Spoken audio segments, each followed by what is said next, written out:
అసలు ఏంటంటే ముంబై నుంచి ఒక హెలికాప్టర్ హైదరాబాద్కు వస్తోంది. అది మధ్యలో పూణేలో కూలిపోయింది. అందులో పైలట్తో సహా నలుగురు ఉన్నారు, అంటే హెలికాప్టర్ క్రూ కూడా.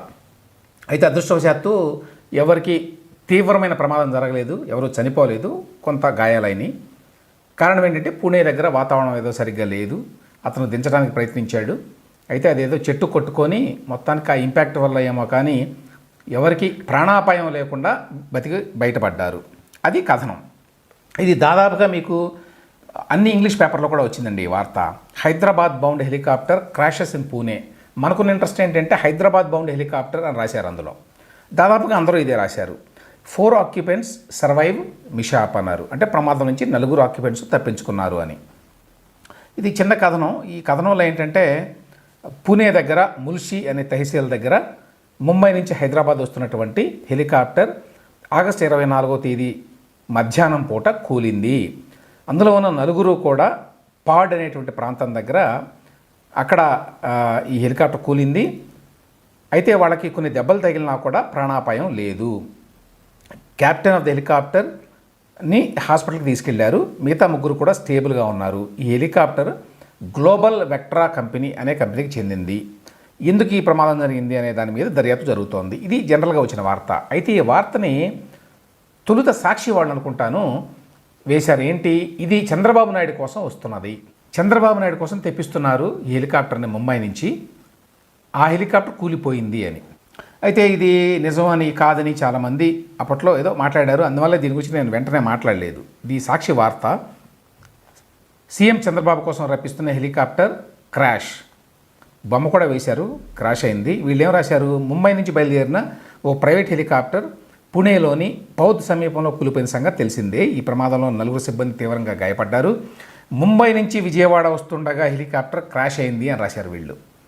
అయితే హెలికాప్టర్ కూలిన అనంతరం కొన్ని విస్తుపోయే నిజాలు వెలుగు చూశాయి. ఏపీ ముఖ్యమంత్రి చంద్రబాబు నాయుడు కోసమే హెలికాప్టర్ను ముంబై నుంచి విజయవాడకు రప్పిస్తుండగా ఈ ప్రమాదం చోటు చేసుకుంది. ఇది కీలకం. నెల రోజుల నుంచి మెయింటెనెన్స్లో ఉన్న హెలికాప్టర్ను ఆగమేఘాల మీద విజయవాడకు రప్పించే ప్రయత్నం చేశారు అధికారులు. ఏవియేషన్ కోఆర్డినేటింగ్ ఆఫీసర్ నరసింహరావు ఒత్తిడితోనే హెలికాప్టర్ విజయవాడకు బయలుదేరినట్లు సమాచారం. సీఎం చంద్రబాబు కోసం ఒత్తిడి చేసి హెలికాప్టర్ రప్పించే యత్నాలు చేసినట్లు తెలుస్తోంది. హెలికాప్టర్ క్రాష్ కావడంతో ఏపీ అధికారుల్లో తీవ్ర చర్చ జరుగుతోంది. హెలికాప్టర్ క్రాష్పై పోలీసులు ఇంటెలిజెన్స్ ఆరా తీస్తున్నాయి అని చెప్పి వేశారు. సరే, వీళ్ళేదో వాళ్ళ కథనం వేసుకుంటారులేండి. టీవీ ఛానల్లో కూడా వేసుకున్నారు. ఒత్తిడే కూల్చిందా, మెయింటెనెన్స్లోని హెలికాప్టర్ను ఏపీకి రప్పించే ప్రయత్నం అని ఏదో కొంత దానికి ఒక నెగిటివ్ కలర్ ఇద్దామని ఒక ప్రయత్నం చేశారు. మొత్తానికి ఇందులో చెప్పుకోవాల్సిన అంశం ఏంటంటే ముఖ్యమంత్రి చంద్రబాబు నాయుడు గారి కోసం తెప్పిస్తున్నటువంటి హెలికాప్టర్ కూలిపోయింది. ఇది ఎంత పెను ప్రమాదం, మరి తప్పిపోయింది చంద్రబాబు నాయుడికి ఒకవేళ ఇది జరిగి ఉంటే. దీని మీద మిగతా వాళ్ళ కథనాలు చూస్తే ఈనాడులో వచ్చిన కథనంలో కూడా ఎక్కడ ఇది విజయవాడ వస్తుందని కానీ చంద్రబాబు నాయుడు గారి కోసం కానీ లేదండి. పూణే సమీపంలో కూలిన హెలికాప్టర్ హైదరాబాద్ వస్తుండగా ఘటన అని చెప్పి ఈనాడు కథనం ఉంది. అయితే నేను చెప్పినట్టు ఇంగ్లీష్ పేపర్లో కూడా హైదరాబాద్ అనే ఉంది. ఇప్పుడు తాజాగా ఆంధ్రజ్యోతిలో కథనం వచ్చింది. సీఎం భద్రత గాలిలో దీపమా అని. బాబు కేటాయించిన హెలికాప్టర్పై సందేహాలు. ముంబై నుంచి వస్తూ పూణే వద్ద కుప్పకూలింది. నిబంధనల ప్రకారం 10 ఏళ్ల కంటే ఎక్కువ సర్వీసు ఉన్న దాన్ని అద్దెకు తీసుకోరాదు. అయినా 2008 మోడల్కు అనుమతి. ఏవియేషన్ అధికారుల నిర్లక్ష్యంపై విమర్శలు. హెలికాప్టర్ పనితీరు అంచనాలో నైపుణ్యం లేమి. తక్కువ ఎత్తులోంచి కూలిన పూర్తిగా ధ్వంసం. చంద్రబాబు ఉన్నప్పుడు జరిగి ఉంటే. ఇది వీళ్ళ కథనం. సో వీళ్ళు ఫస్ట్ పేజీలో వేశారు. తర్వాత ఇది ప్రధానంగా ఏంటంటే అధికారుల నిర్లక్ష్యం విస్పష్టంగా బయటపడింది అనేది వీళ్ళ కథనం సారాంశం. 12వ పేజీలో కూడా ఉంది. 12వ పేజీలో కూడా ఏం రాశారో చూద్దాం ఒకసారి. వాతావరణం బాగున్నా కూడా కుప్పకూలిపోయింది అని ఒక మాట రాశారు. తర్వాత 10 ఏళ్ల కంటే ఎక్కువ సర్వీస్ ఉన్న హెలికాప్టర్ను అద్దెకు తీసుకోరాదన్న నిబంధనలు ఉన్నాయి. అంతేకాకుండా వాతావరణం సరిగా ఉందా లేదా అనే విషయంలో అధికారులు స్పష్టమైన నిర్ణయం తీసుకోవాలి. అయితే ఏవియేషన్ అధికారులు వీటిని విస్మరించి గ్లోబల్ వెక్ట్రా అనే సంస్థ నుంచి వీటి GVI AW139 2008 మోడల్ హెలికాప్టర్ను విజయవాడలో ల్యాండ్ చేసుకునేందుకు ఈ నెల 24న అనుమతి తీసుకున్నారు. అదే రోజు ముంబై నుంచి హైదరాబాద్కు వచ్చి ఆ తర్వాత విజయవాడకు రావాలని నిర్ణయించారు. ఇది వీళ్ళు చెప్తున్న కథనం. అయితే ముంబై నుంచి వస్తున్నప్పుడు పూణే జిల్లా పాడ్ గ్రామం వద్ద హెలికాప్టర్ అతి తక్కువ ఎత్తులో నుంచి కూలిపోయింది. ఇంత తక్కువ ఎత్తులో నుంచి కూలినప్పుడు హెలికాప్టర్ పూర్తిగా ధ్వంసం కావడంపై నిపుణులు ఆందోళన వ్యక్తం చేస్తున్నారు. హెలికాప్టర్ను ఎంపిక చేసే ఏవియేషన్ అధికారులకు అవగాహన లోపం కారణంగా ఇలాంటి ప్రమాదం జరిగింది అని చెప్తున్నారు అని చెప్పి భద్రతా చర్యలపై అనుమానాలు అని కూడా రాశారు వీళ్ళు. ఏవియేషన్ అధికారుల భద్రతా చర్యలపై అనుమానాలు వ్యక్తమవుతున్నాయి.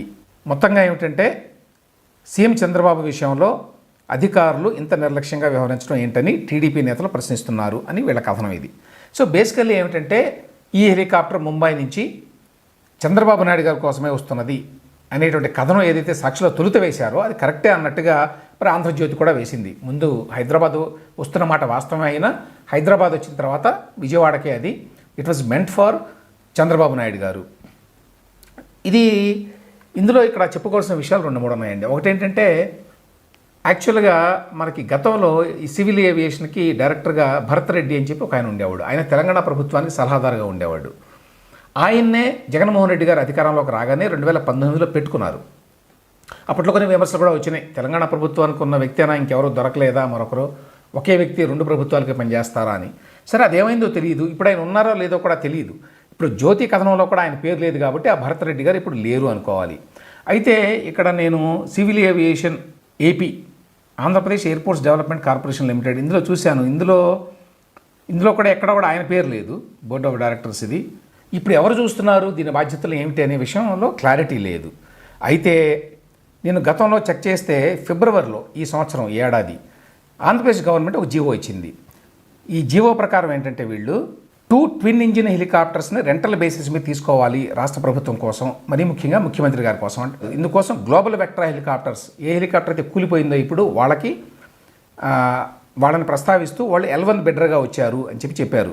వీళ్ళు ఇచ్చిన వివరాల ప్రకారం ఏంటంటే government propose to procure 2 brand new twin engine helicopters. Twin engine ఉంటే ఏంటంటే కొంచెం మోర్ సేఫ్ అనమాట, సేఫర్ అది. With less than 2 years age, 2 సంవత్సరాల లోపు వయసు ఉన్నటువంటి ట్విన్ ఇంజిన్ హెలికాప్టర్లు కొనుగోలు చేయాలని చెప్పి 2024 ఫిబ్రవరిలో అప్పటి జగన్మోహన్ రెడ్డి ప్రభుత్వం నిర్ణయించింది. To meet the flying commitments of honourable CM of AP and other VVIPs. ఈ ప్రకారం ఈ టెండర్ నోటిఫికేషన్ ఇచ్చారు. దీన్ని తెరిస్తే helicopter shall be twin engine brand new less 2 years old అని చెప్పి వాళ్ళు కొన్ని కండిషన్స్ కూడా పెడితే ఇందులో 1,90,75,000 రూపాయలు per month inclusive of taxes అద్దె. ఎంత ఎక్స్పెన్సివ్ చూడండి హెలికాప్టర్. మరి గవర్నమెంట్స్ ఎందుకు కొనుక్కోవో తెలియదు. మరి కొనుక్కోవడానికి 20-30 కోట్లలో వస్తుంది అనుకుంటా హెలికాప్టర్ మరి. కానీ దానికి అద్దె మాత్రం ఇంత ఉంది, 1,91,75,000 నెలకి. ఇది ట్యాక్సెస్తో సహా. ఇది కాకుండా అదనపు ఛార్జెస్ చాలా ఉంటాయట. ఫైనాన్షియల్ బిడ్ అమౌంట్ ఏమో ఇది చెప్పారు 1,91,75,000 అని. గ్రౌండ్ హ్యాండ్లింగ్ ఛార్జెస్ అదనం, అకామిడేషన్ ఛార్జెస్ అదనం, లాజిస్టిక్ ఛార్జెస్ అదనం, ట్రాన్స్పోర్టేషన్ ఛార్జెస్ అదనం, క్రూ మెడికల్స్ అదనం, ATC ఛార్జెస్ అదనం. ఇవన్నీ కూడా అదనాలు. ఈ అదనాలన్నీ కలిపి ఎన్ని అవుతాయో ఇందులో లేదు. కానీ మొత్తానికి వీళ్ళు దీనిని ప్రొక్యూర్ చేస్తూ వీళ్ళు ఒక జీవో కూడా ఇచ్చారండి. సో దాని ప్రకారమే బహుశా ఇది ఈ గ్లోబల్ వెక్టర్ హెలికాప్టర్కి చెందినటువంటి హెలికాప్టర్ వస్తుంది. మరి ఇందులో దాని ప్రకారం అయితే బ్రాండ్ న్యూ అయి ఉండాలి, 2 సంవత్సరాల లోపే అయి ఉండాలి అనేటువంటి నిబంధనలు ఉన్నాయి. అయినా పాత హెలికాప్టర్ ఎందుకు వస్తుంది అనేది తెలియదు ఒకటి. రెండవది, స్టేట్ గవర్నమెంట్ దీనికి సంబంధించి ఎటువంటి ప్రకటన ఇవ్వాలా. ఇది నిజంగానే ముఖ్యమంత్రి చంద్రబాబు నాయుడు గారి కోసం వస్తున్నదా? మరి వస్తే ఈ రకమైన ప్రమాదం జరిగినప్పుడు దాన్ని పరిగణలోకి తీసుకోవాలి కదా. మరి ఆంధ్రజ్యోతి కథనం ప్రకారం అనుకుంటే దాని మీద మరి ఏమన్నా చర్చలు జరుగుతున్నాయా, చర్యలు చేపడుతున్నారా? ఆ హెలికాప్టర్ ఒకవేళ వచ్చుంటే అది ఎక్కడైనా కూలి ఉంటే ఎంతటి పెను ప్రమాదం జరుగుండేది? దీనికి బాధ్యత ఎవరిది? కాబట్టి దీనికి సంబంధించి స్టేట్ గవర్నమెంట్ నుంచి, ఏపీ గవర్నమెంట్ నుంచి ఎటువంటి ప్రకటన లేకపోవడం వల్ల ఇంకా గందరగోళంగా ఉంది. ఇది నిజంగానే మరి చంద్రబాబు నాయుడు గారి కోసం వచ్చిందా లేదా? నేను ఇంతకుముందు చెప్పినట్టు సాక్షిలో వేస్తే సరే సాక్షి వాడు కావాలని రాశారని చెప్పి అనుకోవచ్చు. ఇప్పుడు ఆంధ్రజ్యోతిలో కూడా రాశారు కాబట్టి ఇందులో ఎంతో కొంత వాస్తవం ఉంది. ఇంకొక పాయింట్, నేను ఇంతకుముందు చెప్పినట్టు 2024 ఫిబ్రవరిలోనే ఇందుకోసం వీళ్ళు టెండర్లు ఫ్లోట్ చేశారు. దీనికి సంబంధించి జీవో ఇచ్చారు. ఇంత అద్దె అన్నారు, ఇవి కండిషన్స్ అన్నారు, కొత్త హెలికాప్టర్ అన్నారు. ఇదే కంపెనీ, ఇదే గ్లోబల్ వెక్టర్ హెలికాప్టర్ అని చెప్పి L1 బిడ్డర్ అన్నారు. కాబట్టి అదే గ్లోబల్ వెక్టర్ హెలికాప్టరే వచ్చింది. కానీ అది పాత హెలికాప్టర్ కూలిపోయింది అని చెప్పి చెప్తున్నారు. గతంలో ఎప్పుడైతే మనకి 2009లో వైఎస్ రాజశేఖర రెడ్డి గారు హెలికాప్టర్లో వెళ్ళినప్పుడు ప్రమాదం జరిగిందో అప్పటి నుంచి కూడా కొంత జాగ్రత్త వహిస్తున్నారు ఆంధ్రప్రదేశ్లో అధికారులు అని చెప్పారండి. కానీ అంత జాగ్రత్త వహించడం లేదు, అంత కేర్ఫుల్గా ఈ హెలికాప్టర్, ఎందుకంటే హెలికాప్టర్ క్రాషెస్ చాలా ఎక్కువ ఉంటాయి కంపేర్ టు ఈవెన్ ఫ్లైట్స్ కూడా. మీరు చూస్తే మాకు ఎక్కువ వార్తలు హెలికాప్టర్ క్రాష్లే వస్తాయి. అట్లాంటప్పుడు హెలికాప్టర్కి సంబంధించి ఎస్పెషల్లీ ఇంక్లిమెంట్ వెదర్ ఉన్నప్పుడు, వాతావరణం సరిగ్గా లేనప్పుడు హెలికాప్టర్ చాలా ప్రమాదకరం. అదే జరిగింది వైఎస్ రాజశేఖర రెడ్డి గారి విషయంలో. అందువల్ల అప్పటి నుంచి జాగ్రత్తగా ఉంటున్నారు అంటే మరి అంత జాగ్రత్తగా లేరా?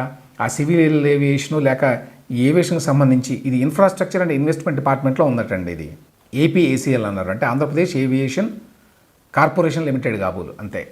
అయితే మరి అందులో ఏమంటాం, ఫీల్డ్ ఎక్స్పర్టీస్ ఉన్న వాళ్ళు ఉన్నారా, ఏవియేషన్కి సంబంధించిన ఆ రంగానికి సంబంధించిన వాళ్ళు ఉన్నారా లేదో తెలియదు. అందులో ఇచ్చిన లిస్టు ప్రకారం అయితే నాకు అనిపించింది అయితే ఇందులో అయితే అందరూ ఐఏఎస్ ఆఫీసర్లే వీళ్ళు. సెక్రటరీ టు గవర్నమెంట్ ఐఏఎస్ ఐదుగురుంటే ఆరుగురుంటే అందరూ ఐఏఎస్ఏ ఉన్నారు. మరి ఇందులో మరి ఉత్త ఐఏఎస్ అధికారులతో పెట్టుకుంటే మరి ఈ రకమైన ఇబ్బందులు కూడా ఉంటాయి. సబ్జెక్ట్ ఎక్స్పర్టీజు, డొమైన్ ఎక్స్పర్టీజు ఉండాలి కదా హెలికాప్టర్కి సంబంధించి, అది ఎందుకు లేదు తెలీదు. సో ఇది చాలా ప్రమాదకరమైన అంశం అనేది ఒకటి క్లియర్గా మనకు అర్థమవుతుంది. ఈ రకంగా చూసినప్పుడు ఒకవేళ నిజంగానే హెలికాప్టర్ చంద్రబాబు నాయుడు గారి కోసమే వస్తుంటే ఒక పెను ప్రమాదం తప్పిపోయింది ఆయనకి.